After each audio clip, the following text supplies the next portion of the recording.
જય હિન્દ, જય માતાજી મિત્રો. આપનું સ્વાગત છે આપણા યુટ્યુબ ચેનલ ગુજરાત પોલીસ की પાઠશાલામાં. જો તમે પણ ગુજરાત પોલીસમાં નોકરી કરવાનું સપનું જુઓ છો તો આજનો વિડીયો તમારા માટે ખૂબ જ મહત્વનો છે, કારણ કે છેલ્લા થોડા દિવસોથી ચર્ચા ચાલી રહી છે કે ગુજરાત પોલીસની નવી ભરતી 2026 કે 2027માં ક્યારે આવશે.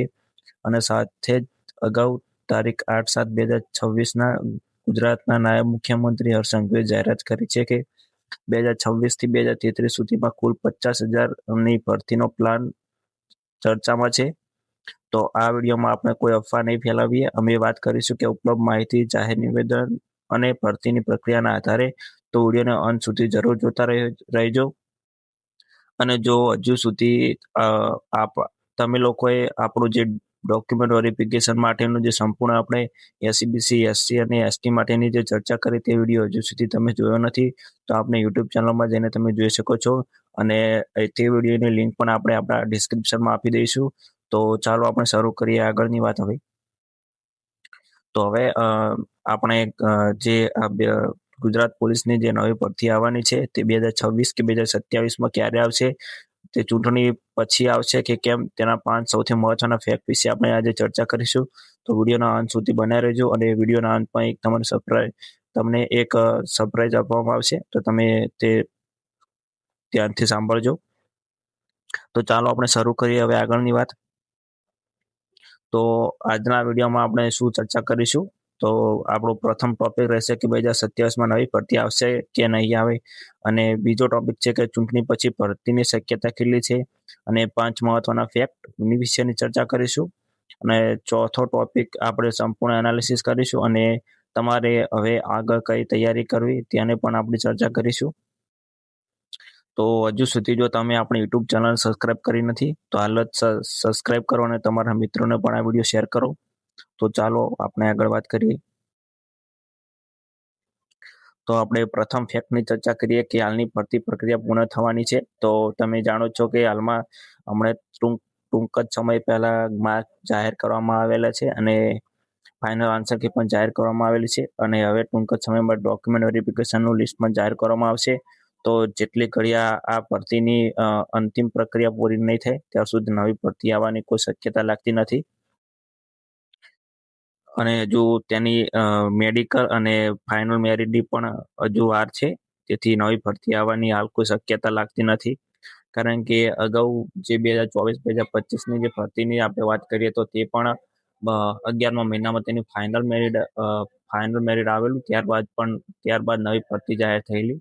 તો આ ભરતીમાં તમે રાહ જોઈ શકો છો, કારણ કે હજુ 11મા-12મા મહિનામાં આનું ફાઇનલ લિસ્ટ આવી શકે છે. અને ત્યારબાદ 2027માં માર્ચ મહિનામાં ચૂંટણી હોવાથી અને ચૂંટણીની આચારસંહિતાના લીધે ભરતીમાં વિલંબ થઈ શકે છે. તો ત્યાંની પણ તમે રાહ જોઈ શકો છો. તો હવે આપણે આપણા બીજા ફેક્ટની ચર્ચા કરીએ. તો બીજો ફેક્ટ એ છે કે ગુજરાતના નાયબ મુખ્યમંત્રી હર્ષ સંઘવીએ જે 8 તારીખે જે જાહેરાત કરી કે 2033 સુધીમાં અંદાજે 50,000 પોલીસ કર્મચારીઓની સીધી ભરતી કરવાની યોજના બનાવેલી છે. તો આ મોટા લક્ષ્યને પૂર્ણ કરવા માટે તંત્ર કટિબદ્ધ અને ભરતી વધારી રહ્યું છે. તો ઘણા મિત્રોએ કમેન્ટ કરી હતી કે હવે નેક્સ્ટ ભરતી કેટલી આવશે, તો અમારો અંદાજ છે કે 7,000 થી 8,000ની ભરતી આવી જોઈએ.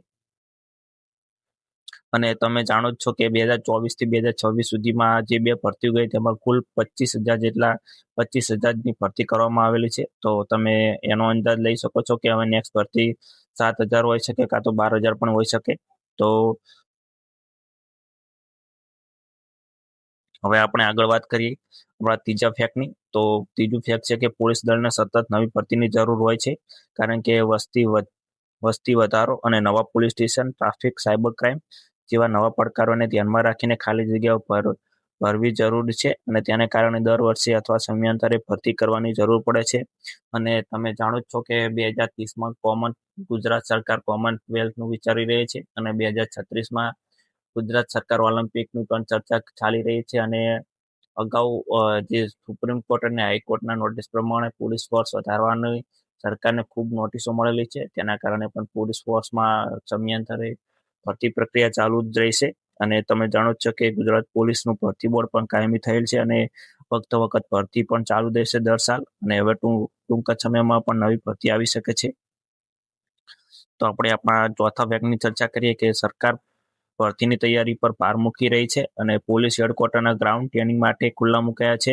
ટ્રેનિંગ સુવિધાઓ વધારવામાં આવી રહી છે અને જે સરકાર ભવિષ્યની ભરતી માટે સક્રિય છે. તો અગાઉ જે ગુજરાતના નાયબ મુખ્યમંત્રી હર્ષ સંઘવીએ જણાવેલું કે જે હવે નવી ભરતી આવશે તેમાં ઉમેદવારોને જે ફિઝિકલની જેમ કે રનિંગ છે કે બધી તૈયારી તે ગ્રાઉન્ડમાં જ ઉપલબ્ધ કરવામાં આવશે, કારણ કે પ્રોપર ગાઈડન્સ મળે અને ઘણા બધા વિદ્યાર્થીઓ ફેલ થાય છે તેના કારણે. તો આપણે આગળ વાત કરીએ તો આપણું 5મું ફેક્ટ છે કે 2027માં ભરતી આવવાની શક્યતા કેટલી છે. જો હાલની ભરતી સંપૂર્ણ રીતે પૂર્ણ થાય અને સરકારના લક્ષ્ય મુજબ તબક્કાવાર ભરતી ચાલુ રહે તો 2027 દરમિયાન નવી ભરતી આવવાની શક્યતા હોઈ શકે છે. અને મારા અંદાજ મુજબ જો હું તમને જણાવું તો કે 6 કે 7મા મહિના પછી ભરતી આવવાની શક્યતા હોઈ શકે છે 2027માં. અને આ ઓફિશિયલ નથી, આ ખાલી જે વિદ્યાર્થી મિત્રો અને જે અગાઉના જે લાગેલા મિત્રો છે તેને આપણે અભિપ્રાય લઈને આ અંદાજ લાવેલો છે. અને જો તમારે આજે 2026માં જે ગુજરાત પોલીસની જે એક્ઝામ લેવામાં આવેલી, જો તેમાં તમારે માર્ક ઓછા થતા હોય તો તમે તમારી તૈયારી કન્ટિન્યુ રાખજો અને જે નવી ભરતી આવે તેમાં તમને સારી સફળતા મળશે. તો હવે આપણે આગળ વાત કરીએ. તો હવે આપણે ટોપિક છે કે 2027માં ચૂંટણી પછી ભરતી આવશે કે કેમ. તો ગુજરાતમાં 2027ની વિધાનસભાની ચૂંટણી યોજવાની શક્યતા છે. ચૂંટણી આચારસંહિતા દરમિયાન નવી ભરતીની જાહેરાત પર રોક લાગી જાય છે અને તો સરકાર 5 વર્ષ પૂરા થયા છે ત્યારે સરકાર ભરતી પ્રક્રિયાનું આયોજન નથી કરતી અને જ્યારે ચૂંટણી પતી જાય છે અને ચૂંટણીમાં જે કોઈ બી સરકાર બને ત્યારે થોડા સમય પછી સરકાર ભરતી પ્રક્રિયા હોતી હોય છે. અને હવે તમે જાણો છો કે સરકારે પણ ભરતી કેલેન્ડર બહાર પાડવાની શરૂઆત કરેલી છે. તો 2027માં ગુજરાત પોલીસનું ભરતી કેલેન્ડર પણ બહાર પડી શકે છે. અને હવે આપણે આગળ વાત કરીએ કે ચૂંટણી પછી સરકારની નવી ભરતીની જાહેરાત કરી શકે છે અને આ માત્ર એનાલિસિસ છે, ફાઇનલ નથી. જો તમારા માર્ક પણ જે આ 2026માં જે એક્ઝામ લેવડાવવામાં આવેલી, જો તેમાં તમારે માર્ક ઓછા થતા હોય તો તમે તૈયારી પોતાની કન્ટિન્યુ રાખજો. ઘણા ઉમેદવારોના માર્ક ઓછા થવાથી તે લોકો જીએસઆરટીસીની તૈયારી કરી રહ્યા છે, તો એ પણ સાચી બાબત છે. અને જો જીએસઆરટીસીની તૈયારી ના કરી રહ્યા હોય તો સીસી, ફોરેસ્ટ અને અવારનવાર જે જુનિયર ક્લાર્ક અને તલાટીની ભરતી પણ ટૂંક જ સમયમાં આવનારી છે અને સીસીની ડિસેમ્બર મહિનામાં નવી ભરતી જાહેર થવાની છે. તો તમે તમારી તૈયારી શરૂ ના કરી તો શરૂ કરી દેજો અને કન્ટિન્યુ રાખજો. તો હવે જે લોકો નવા છે અને જે લોકો જે 2026ની જે એક્ઝામ આપેલી, તો તેમાં જે લોકોને સારા માર્ક થતા હોય તેમને અભિનંદન, અને જે લોકોને ઓછા માર્ક થતા હોય તો તે લોકોએ જે 2026ની જે ભરતીમાં તેમની પરીક્ષામાં શું ભૂલ થયેલી તેને ધ્યાનમાં રાખી અને હવે એ ભૂલો ના થાય અને પોતાની તૈયારી ચાલુ રાખવી. તો જે નવા ઉમેદવારો છે તેમના માટે આપણે તેમને કઈ તૈયારી કરવી તો તેની આપણે ચર્ચા કરીએ. તો સિલેબસ જે છે તેને સારી રીતે સમજવો અને દૈનિક સમયપત્રક બનાવીને અભ્યાસ કરો, ટાઈમ ટેબલ બનાવવું કે ક્યારે શું વાંચવું. અને ખાસ આપણે ત્રીજો ટોપિક છે કે પીવાયક્યુ. તો ઘણા મિત્રો પીવાયક્યુ સોલ્વ કરતા નથી, પણ જે મિત્રો પીવાયક્યુ સોલ્વ કરે છે તો તેમને સારો બેનિફિટ થાય છે, કારણ કે અગાઉ જે લાગેલા મિત્રોને, આ ભરતીમાં જે લાગેલા મિત્રોને પીવાયક્યુ ખૂબ જ સારી અસર થઈ છે. પીવાયક્યુના લીધે તેમના માર્ક ખૂબ જ ઊંચા છે જે લોકો પીવાયક્યુ કરેલા છે તેને. અને ચોથો ટોપિક છે કે શારીરિક કસોટી માટે નિયમિત મહેનત કરો. હાલ તો વરસાદનું વાતાવરણ છે તેથી તમે શારીરિક તૈયારી સારી રીતે કરી શકતા નથી, પણ જ્યારે ચોમાસું પૂરું થાય ત્યારે તમે શારીરિક કસોટીની તૈયારી શરૂ કરી શકો છો. અને સમાચાર અને કરંટ અફેર્સ પર પણ તમે નજર રાખો. તો હવે આપણે આગળ વાત કરીએ તો કઈ ભરતી આવી શકે છે. તો તેની તો વાત કરીએ તો કોન્સ્ટેબલની, જેલ સિપાઈ, એસઆરપી, પીએસઆઈ અને વાયરલેસ પીએસઆઈ પણ આવી શકે છે. અને સરકાર નવી ભરતીઓ પણ જાહેરાત કરી રહી છે.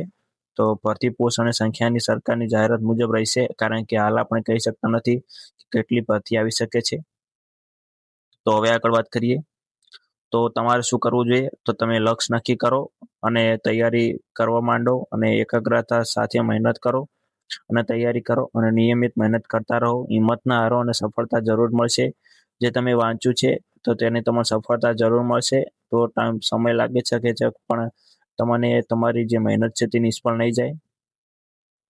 તો તમારી તૈયારીને ચાલુ રાખો, હાર માનશો નહીં. તો હવે આપણે અંતિમ વાત કરીએ કે 2027માં નવી ભરતી આવશે કે નહીં તે અંગે કોઈ ઓફિશિયલ જાહેરાત હજુ સુધી થયેલ નથી. આ વિડીયો માત્ર ઉપલબ્ધ માહિતી અને વિશ્લેષણ એનાલિસિસ પર આધારિત છે. જો તમે ઓફિશિયલ અપડેટ સૌથી પહેલા મેળવવા માંગતા હોય તો આપણી યુટ્યુબ ચેનલ ગુજરાત પોલીસ પર તમને મળશે. તો હાલ જ તમે ગુજરાત પોલીસ કી પાઠશાલા યુટ્યુબ ચેનલને સબસ્ક્રાઇબ કરો અને તમારા મિત્રો સુધી પણ શેર કરો. અને જો આપણે પ્રથમ વાત કરી હતી કે જે મિત્રોના સારા માર્ક થાય છે અને તેમણે ડોક્યુમેન્ટ વેરિફિકેશન માટે જે ડોક્યુમેન્ટમાં કંઈ લાગતું હોય તો તે લોકો જે આપણે અગાઉ જે ડોક્યુમેન્ટ વેરિફિકેશન માટેનો જે વિડીયો આપણે યુટ્યુબ ચેનલમાં અપલોડ કર્યો છે તો તે તમે જોઈ શકો છો. અને તમારા મિત્રોને પણ શેર કરો અને આ વિડીયોમાં વધુમાં વધુ લાઈક અને કોમેન્ટ કરો. અને આ વિડીયોમાં આપણે ટાર્ગેટ 10,000 વ્યૂનો રાખીએ છીએ. અને જો તમે 10,000 વ્યૂ કરી નાખો છો ત્યારે તમે જે કમેન્ટ કરશો તેનો આપણે વિડીયો આપણે યુટ્યુબ ચેનલમાં બનાવીશું. અને તમે કમેન્ટ કરજો કે હવે આપણે કયો વિડીયો બનાવવો જોઈએ. તો હવે આપણે છેલ્લે આપણે જે વાત કરીએ, જો તમે હજુ સુધી પણ આપણી યુટ્યુબ ચેનલ ગુજરાત પોલીસ કી પાઠશાલાને સબસ્ક્રાઇબ કરી નથી તો તમે સબસ્ક્રાઇબ કરો. જો આજનો વિડીયો તમને ઉપયોગી લાગ્યો હોય તો વિડીયોને લાઇક કરો, શેર કરો અને તમારા મિત્રો સુધી પણ શેર કરો. અને જો આવી જ ગુજરાત પોલીસ, જીએસઆરટીસી અને અન્ય સ્પર્ધાત્મક પરીક્ષાના અપડેટ માટે ગુજરાત પોલીસ કી પાઠશાલા ચેનલ સબસ્ક્રાઇબ કરવાનું ભૂલતા નહીં. જય હિન્દ, જય ભારત.